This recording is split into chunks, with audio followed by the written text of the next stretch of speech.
Title: The Echo of Forgotten Chains. The mist clung to the valley like a shroud, licking at the stone walls of the old, abandoned abbey. It was a place forgotten by God and men, a place where history whispered unspeakable secrets in the creaking of bare branches. I, a simple tourist drawn to the macabre, found myself at the foot of an imposing wrought iron gate, embedded in the mountainside. It was the entrance to the abbey's crypt, a place the locals spoke of with reverential fear and chilling legends. The gate was ancient, covered in rust and adorned with grotesque gargoyles that seemed to watch me with empty eyes. A glacial cold emanated from the depths, chilling me to the bone despite my many layers of clothing. I knew I shouldn't be there, that curiosity is a poison that often leads to perdition, but the need to explore the unknown was a force too powerful to resist. I reached out a trembling hand to the gate, feeling the rough texture of the metal beneath my fingers. A ghostly wail echoed through the valley, a cry of pain that seemed to come from the bowels of the earth. I shuddered, but refused to back down. It was as if an invisible force were pushing me forward, toward the darkness that stretched behind the gate. With an agonizing screech, the gate opened. A dark, damp tunnel was revealed before me, permeated by a smell of musty earth and something else. Something indefinable and nauseating that turned my stomach. Despite the paralyzing fear, I ventured into the darkness, illuminating my path with the dim light of my flashlight. As I advanced, the tunnel became narrower and more claustrophobic. The walls were covered in strange hieroglyphs and symbols that I did not recognize.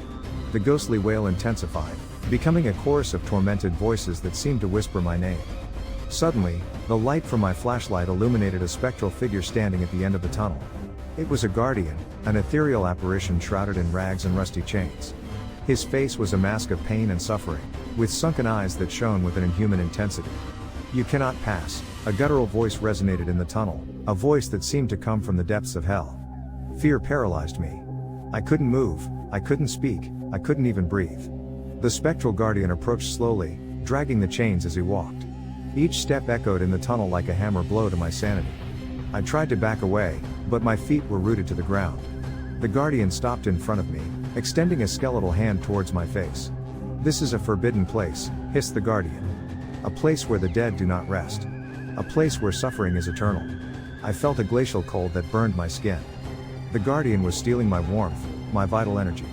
He was consuming my soul. In a desperate act, I pulled out my camera and took a photograph. The flash illuminated the tunnel, revealing horrific details that I had previously overlooked. The walls were covered in human bones, and the floor was soaked in dried blood. But the most terrifying thing was the door that stood behind the guardian. It was an ancient door, made of a dark and unknown metal. It was engraved with arcane symbols and guarded by two gargoyles that seemed to come to life in the light of the flash. I understood the truth then. I wasn't in a simple crypt.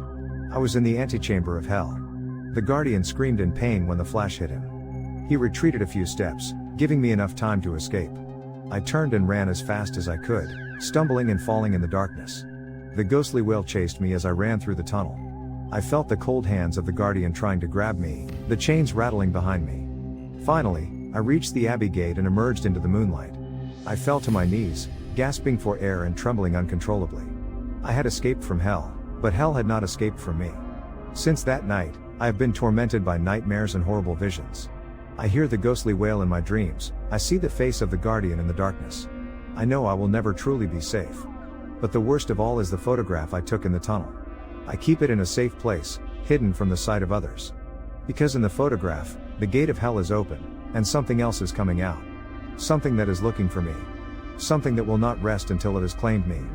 The echo of forgotten chains resonates in my soul, constantly reminding me of the horror I witnessed in the old abbey.